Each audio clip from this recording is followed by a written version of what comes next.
Olá, criadores! Hoje vamos falar sobre imaginação criadora.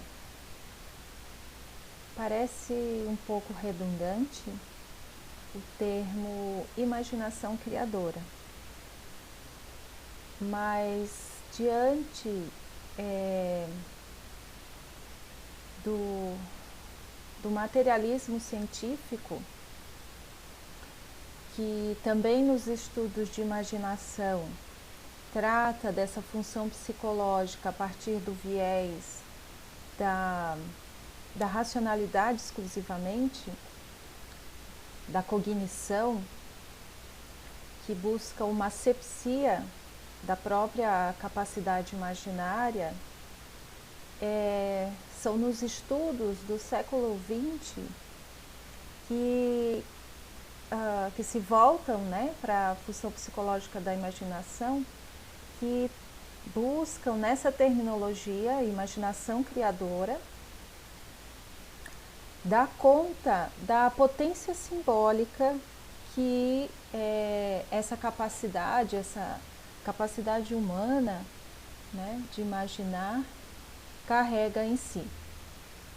Então, é sobre a imaginação em toda a sua potência simbólica e o que essa potência simbólica causa em nós, seres humanos. É sobre isso que nós vamos falar um pouquinho nesse vídeo. Para começar, o próprio termo imaginação, a etimologia dessa palavra. Imagem em ação, não é só o nome de um jogo, mas a imaginação é este jogo de movimentar imagens constantemente. E a nossa capacidade de pensar, de agir em todas as direções e de todas as maneiras, ela só é possível pela capacidade de imaginar, pela capacidade imaginária, pela movimentação de imagens. Somos seres simbólicos, somos seres que vivemos, pensamos e agimos por meio de imagens. Nós recebemos do meio em que vivemos sensações, emoções, sentimentos que são decodificados por esse órgão grandioso que é a nossa pele. Essa pele é um sistema de comunicação muito complexo que recebe do meio informações, codifica e decodifica junto com o nosso cérebro essas informações que nos chegam do meio. E ao codificar e decodificar, nós estamos no reino dos símbolos. Nós já falamos sobre isso em aulas passadas. Como somos simbólicos, porque vivemos e nos comunicamos por meio de mediações simbólicas. O vídeo do Bruce Lipton, que nos fala da biologia da crença, esclarece cientificamente como a nossa percepção celular, então é algo físico completamente, é uma percepção simbólica, é uma percepção de sinais, e por meio da escuta desses sinais, da percepção desses sinais, os processos metabólicos se encaminham. Então, essa nossa capacidade e necessidade de simbolizar, de criar e movimentar símbolos para existir, é diretamente dependente da nossa capacidade de imaginar. Muitos autores já trabalharam sobre esse tema nas mais diversas óticas. E muitas áreas de conhecimento também.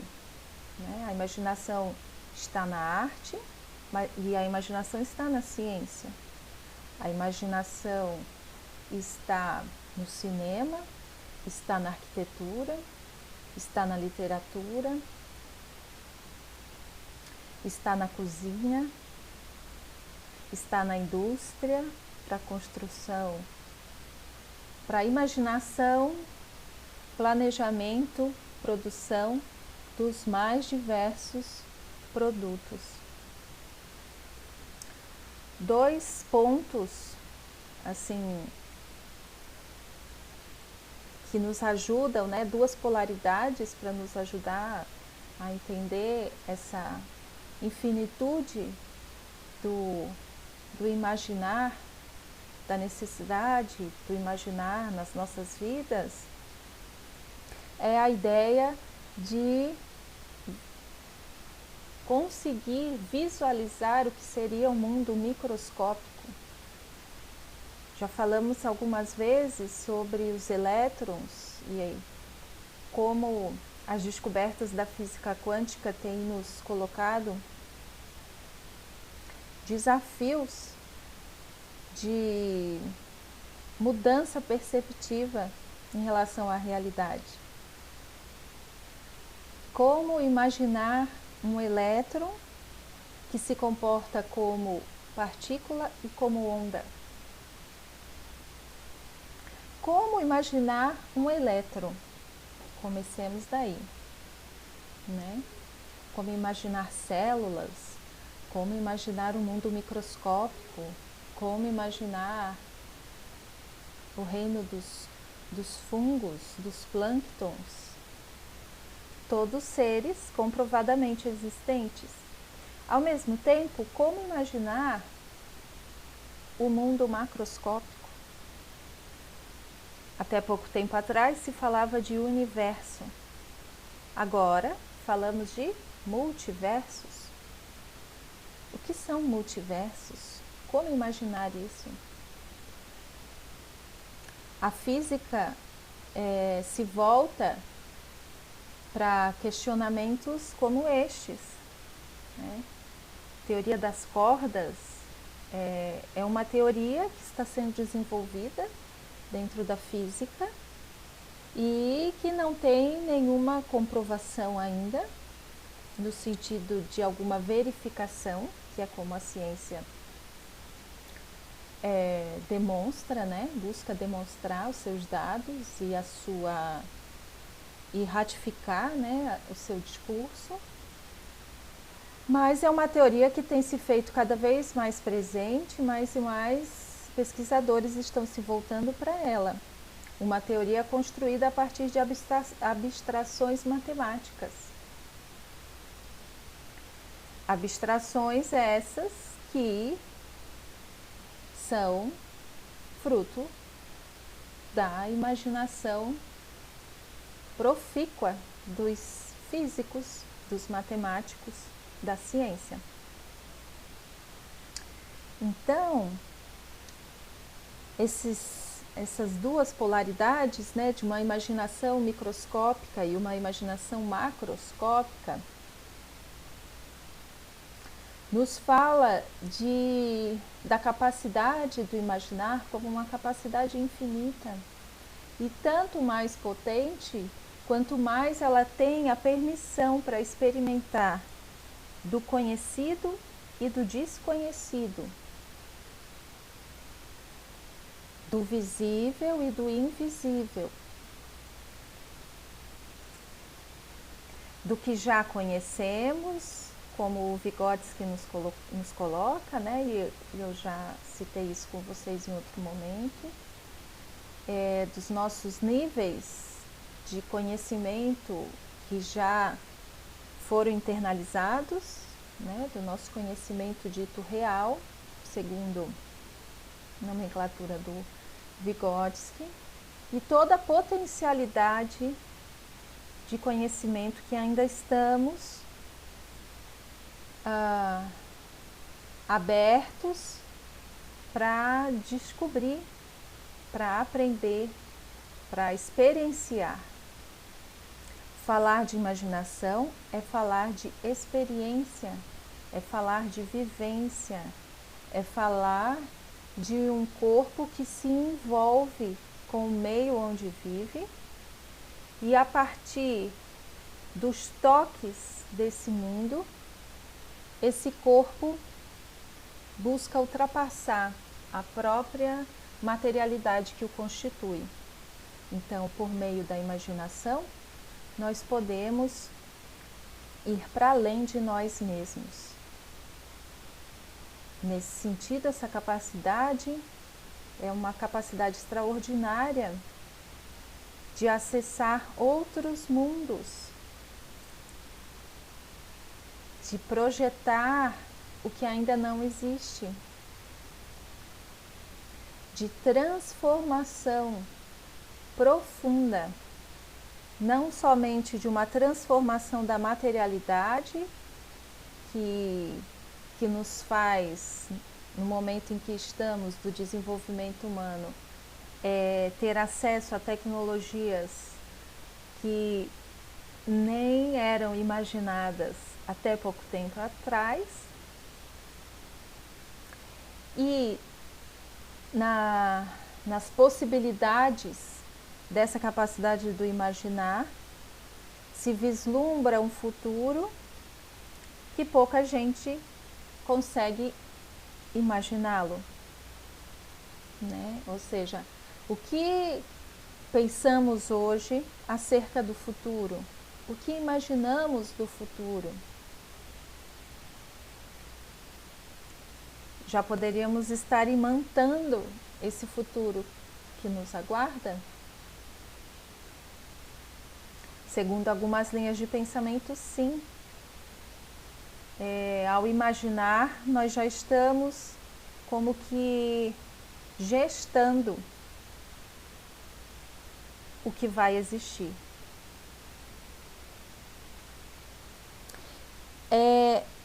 Mas para além dessa ideia de uma imaginação macroscópica e microscópica, e mais que tudo, buscando se fundar na ideia de que da importância da imaginação para o nosso existir, autores como o Gilbert Durand se voltaram para os estudos da imaginação com grande profundidade. E ele vai nos colocar que existiriam dois regimes da imaginação criadora, um regime diurno e um regime noturno. No regime diurno, a busca é de uma elevação, de uma ascensão, de uma verticalidade,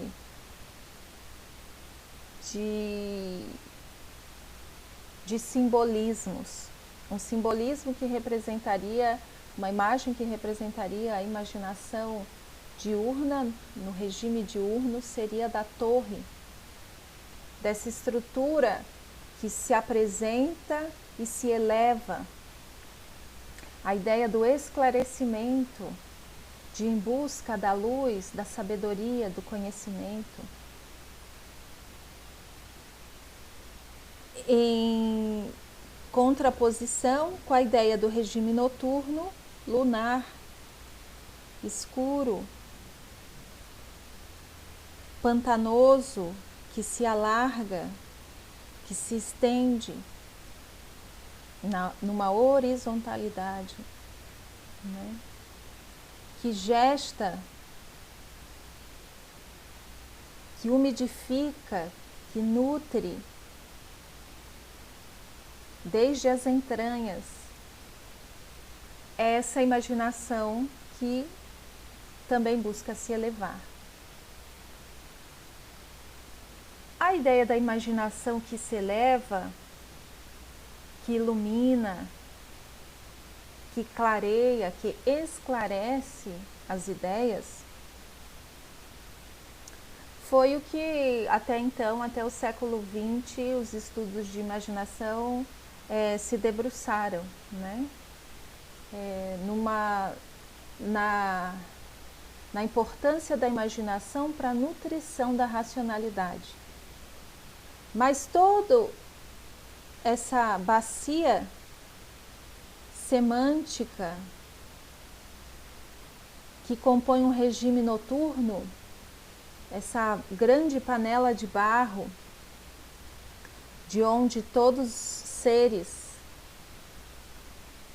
se alimentam e surgem, são gestados e aparecem, né? Desta bacia semântica noturna é que essa imaginação vertical está assentada. Esses estudos acerca de regimes, dos regimes da imaginação, são muito profundos, tem bastante material sobre isso, mas como essa fala busca só introduzir, eu vou como que pontuando elementos para nos fazer como que acordar para essas dimensões que já estão em nós, mas que ainda, ou talvez, estão adormecidas e cabe ir dando uma cutucadinha para abrir os olhos para essa capacidade que nos estrutura enquanto criadores. Então, essa ideia também de regime diurno e noturno conversa com algumas reflexões da imaginação que falam de uma imaginação apolínea e dionisíaca. Apolíneo, né, Apolo, que vem de Apolo, né, a imagem do deus grego, da simetria, da beleza, da harmonia, da claridade,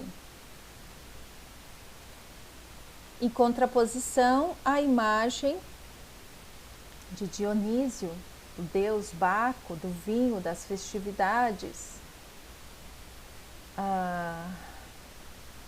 do devaneio, né?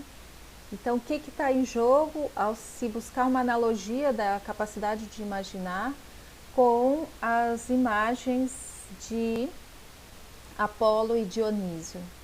Está em jogo falar dessa dicotomia entre o racional linear, que encaminha ao esclarecimento, que é o fim mesmo do conhecimento, com a horizontalidade, as maranhas do pântano dos devaneios, do escuro da noite, das festividades ao redor do fogo e de toda a pulsão de vida que reside em todos esses ritos. Ritos primitivos, ritos que nos constituem também enquanto humanos, ritos que constituíram a nossa humanidade. Uma humanidade bastante racionalizante nesse momento, mas que busca essa abertura para essa dimensão do invisível, do desconhecido, que também está imiscuída a ideia de um regime noturno da imaginação. Então, essas duas imagens que parecem polarizantes de um regime diurno, apolíneo, de um regime noturno, dionisíaco, na verdade querem nos falar da reunião desses dois extremos para nos compor. Um alimenta o outro. Uma imagem para ilustrar essa ideia é a imagem da flor de lótus, que diversas culturas orientais têm nela uma representação da síntese, da unidade, da reunião, porque a flor de lótus, que é a flor mais bonita, porque é a flor que representa uma imagem da harmonia, da perfeição de suas pétalas, que vão sendo compostas harmonicamente para formar a linda flor. Essa flor, representação da beleza, da harmonia, da proporção, ela brota do pântano. Suas raízes são alimentadas lá no profundo da lama do pântano, da escuridão da água pantanosa, é que brota a luminosidade, a claridade das pétalas rosáceas da flor de lótus. Essa flor, essa imagem, nos fala da própria síntese do imaginar e da potência que esse imaginar, que reúne o noturno e o diurno, o apolíneo e o dionisíaco, possibilitam a nós nos fazer brotar, nos fazer harmonizar e expressar do mais profundo o que nos toca e engrandece.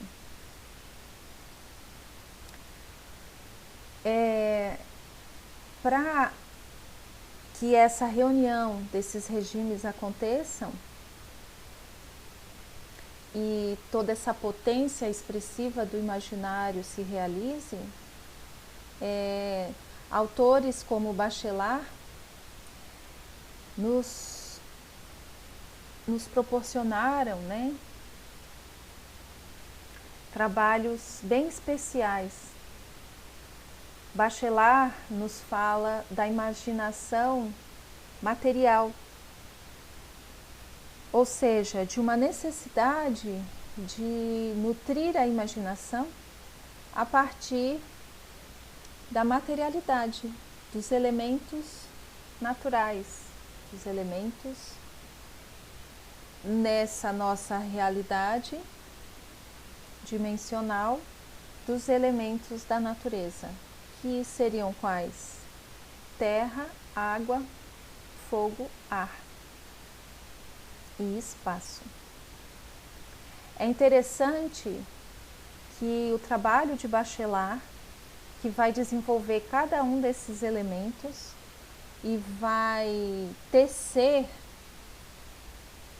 imaginações, possibilidades do exercício imaginativo a partir de cada um desses elementos materiais, terra, água, fogo, ar e espaço, dialoga esse caminho então que Bachelard nos propõe, sendo Bachelard um homem da ciência, da filosofia, que se voltou para pesquisar sobre a epistemologia do conhecimento, ou seja, ele se volta para conhecer o conhecimento e falar sobre isso.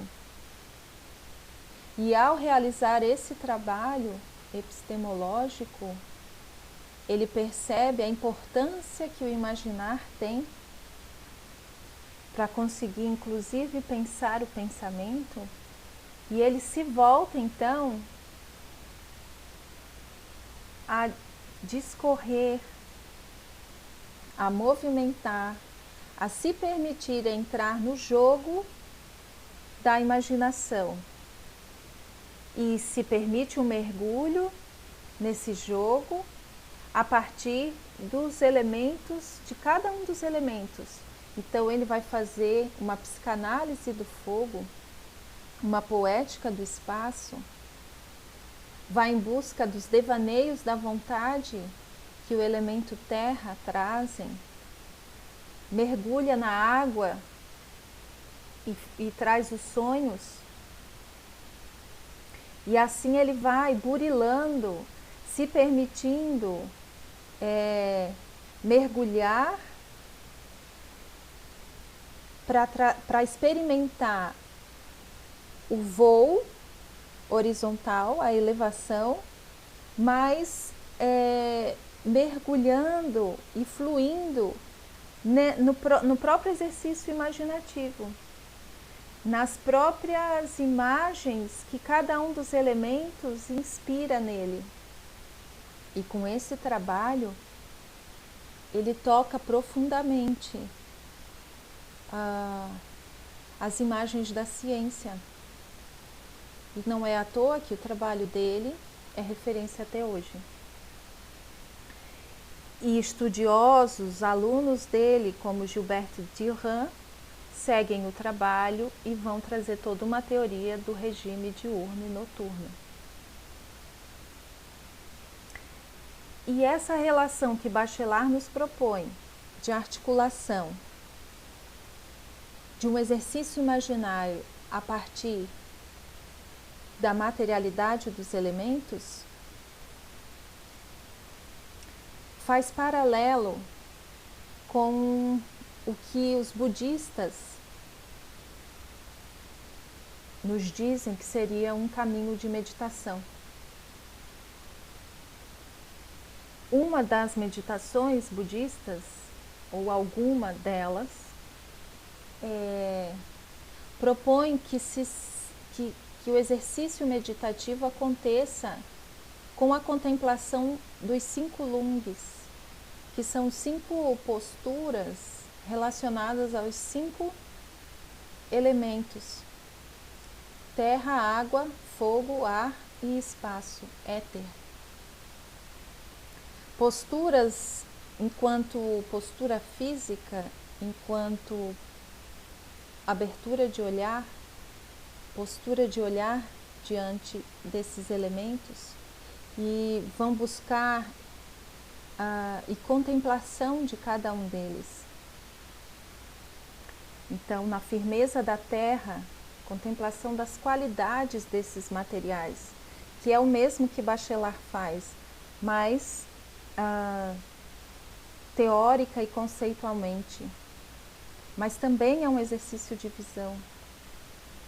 Então, assim como Bachelard nos fala da terra a partir dos devaneios da vontade, o budismo nos coloca a ideia da contemplação da terra enquanto estabilidade. Meditar a partir desse chão, assentar-se nesse chão, para daí caminhar pelo fluido da água, nutrir-se da energia do fogo e da própria prática meditativa, para perceber, assentado na terra, fluindo com o líquido e energizado pelo fogo da prática, botar atenção nos ventos internos que nos habitam, para daí construir ou desconstruir o visível e poder contemplar o espaço, o vazio.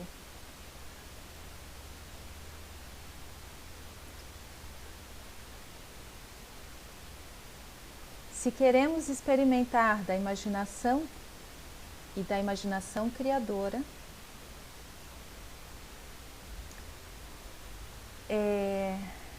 E ao experimentar da imaginação criadora, só assim nós criamos de verdade, seja o que for.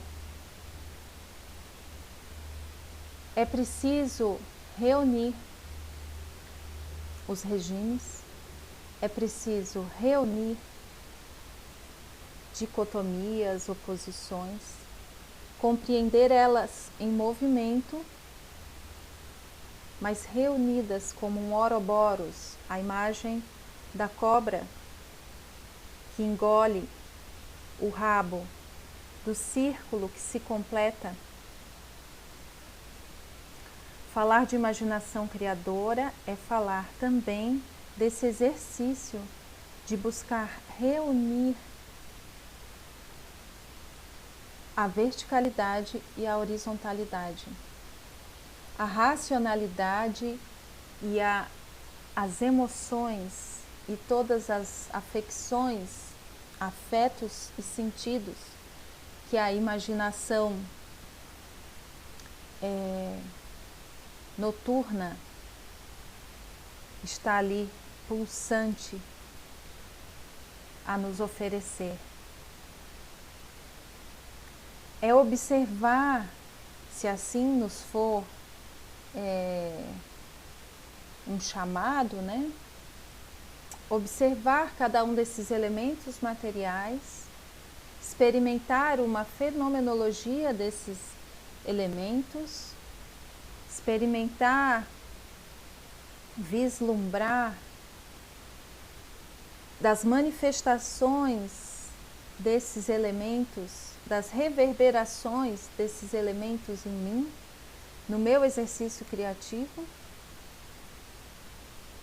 para daí, nutrido com todos esses movimentos e essas imagens, poder exercer do nosso ofício humano, que é a criação.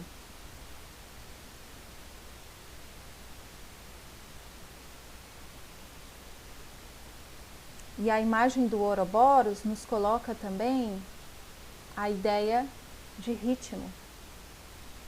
Nos traz de novo essa imagem, o descortinar do que seria este ritmo que nós já estamos falando há alguns encontros anteriores.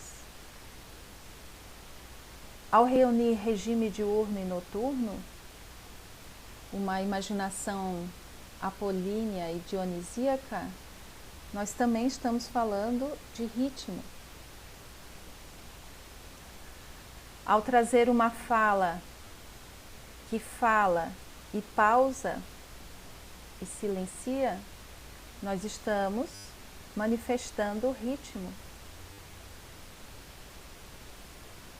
Ao pensar sobre o processo criativo como um processo, como nos coloca Amit Goswami, do do, be, do, né?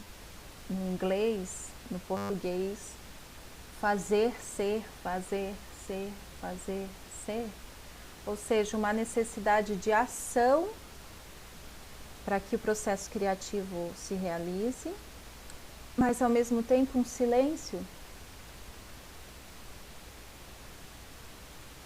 O silenciar para que esse fazer seja ouvido internamente, processe, e nesse processar invisível e visível possam ter tempo para se reunir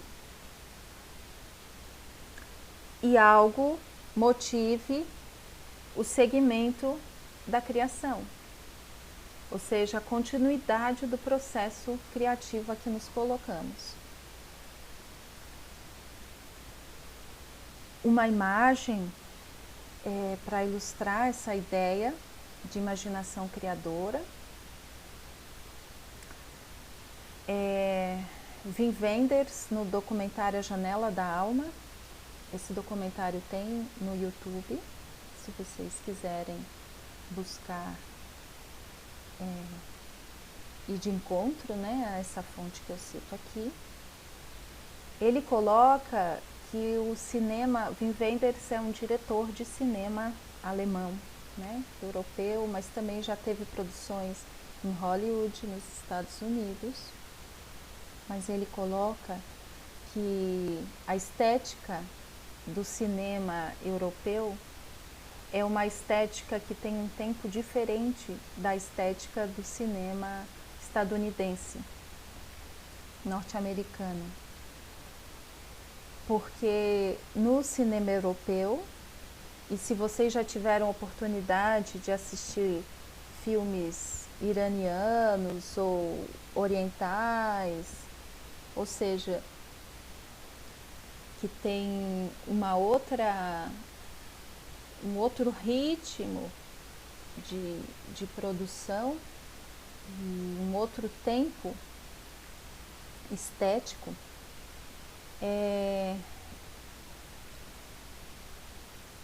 essa estética do cinema europeu e oriental é uma estética que trabalha com tempo mais lento do que o tempo da ação, né? É muito fácil de compreender essa diferença, né? Os filmes estadunidenses, norte-americanos, tem uma aceleração do tempo, muitas ações uma em cima da outra, nós quase que já sabemos o que vai acontecer no filme, porque está focado numa superposição constante de imagem, uma sobre a outra. E nessa sobreposição constante de imagens, nós, enquanto seres criadores, enquanto seres imaginadores, não temos tempo para imaginar nada. Nós só recebemos, como que zumbis, todo esse material imagético. Já no cinema europeu ou oriental, tirando os filmes de Bollywood e da Índia, né, que buscam essa estética, uma reprodução estética hollywoodiana, embora também criem uma outra estética que é interessante, mas os filmes europeus, segundo a fala do Wim Wenders, permite no seu tempo mais lento que a imaginação do espectador possa atuar junto com com o enredo do filme. Nesse sentido, para que nós estejamos trabalhando, elaborando, lembra do labor criativo que a Feigo Strower nos coloca? Para que esse labor se processe a nível imaginário, é preciso que tenha tempo. É preciso do silêncio a compor com o som. É preciso da pausa a compor com o movimento. É preciso do não fazer compondo com o fazer. Ou seja, é preciso que a gente reúna,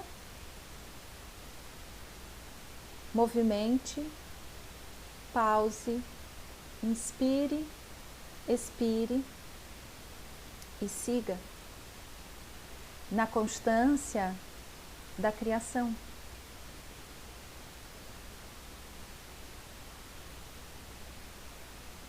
Esse vídeo busca seguir um ritmo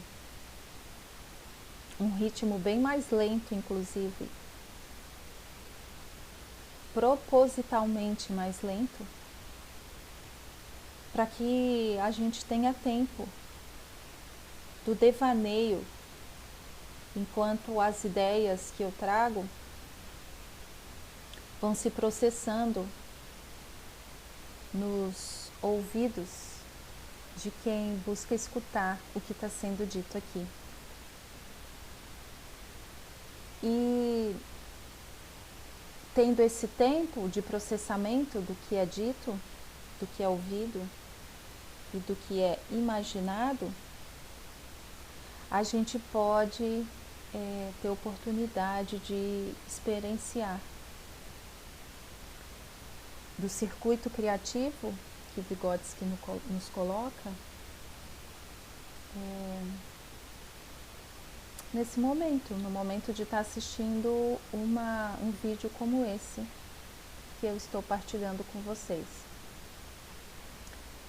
Vocês lembram como é o circuito criativo que Vygotsky sistematiza?